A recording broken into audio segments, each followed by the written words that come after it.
Hard players, the infamous interview strikes again, honey. P. Diddy be wanting to party, and you got to tell him no. Well, apparently, Jane Doe did not get the memo, honey, so she has amended her lawsuit against the diddler, adding Jay-Z, a.k.a. Sean Carter, a.k.a. Beyonce's husband, a.k.a. The Jigger. This lawsuit was filed against the diddler, a.k.a. Diddy, a.k.a. Love Combs, a.k.a. Puffy, a.k.a. Puff Daddy, a.k.a. Sean Combs, back in October, where the complaint alleges that she was 13 years old and she went to a after party and she found herself in a room with the diddler, and now she's added Jay-Z to the mix and also an unnamed celebrity female that was watching the shenanigans. Y'all grab your tea and have a seat. Let's talk about it. So according to this lawsuit, in 2000, when Jane Doe was 13 years old, she got dropped off at the MTV Video Music Awards in New York, and she didn't have a ticket to get in. So she started going up to random limousine drivers asking for a way inside of the awards. Now, she finally bumped into one that she claimed would entertain her and said, look, you look like Diddy's type, so we want you to come on to this party. So apparently the limo driver picked her up, and after about 20 minutes, they arrived at a white house with a U-shaped driveway. She said she had to sign a document she believed to be an NDA upon her arrival. She did not receive a copy. So she went into the house, and there was some activity going on that would take you higher than a Georgia pine all around her, and she eventually accepted a drink. She said shortly after she received the drink, she started feeling woozy and lightheaded and like she needed to lay down. So she went into a room to rest. She said shortly after she entered the room, honey, she heard that door creak open, and she looked up and she saw the diddler and she saw Jigga, and she also saw an unnamed celebrity female.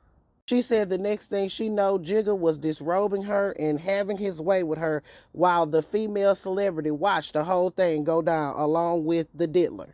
And she alleges after Jigga was finished that the diddler wanted his turn. So he started trying to make her slob on his knob like corn on a cob, but she did not want to do so. And she actually hit him, and apparently the diddler was shocked by her hitting him, stunned enough for her to grab her clothes and run up out the room.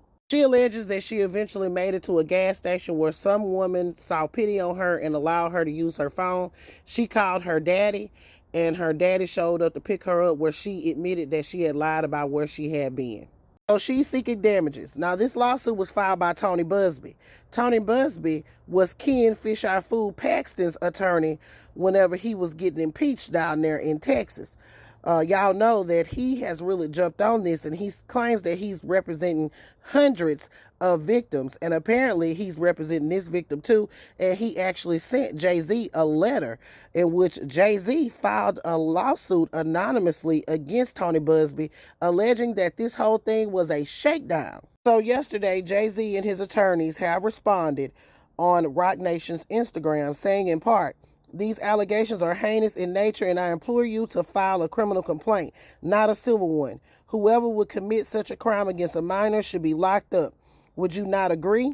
These alleged victims would deserve real justice if that were the case." He then goes on to attack Tony Buzbee, honey, saying that he sent him a letter that was a blackmail attempt.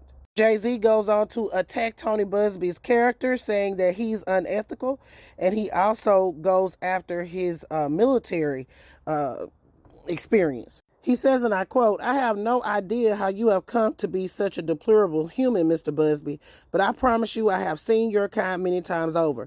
I'm more than prepared to deal with your type. You claim to be a Marine. Marines are known for their valor.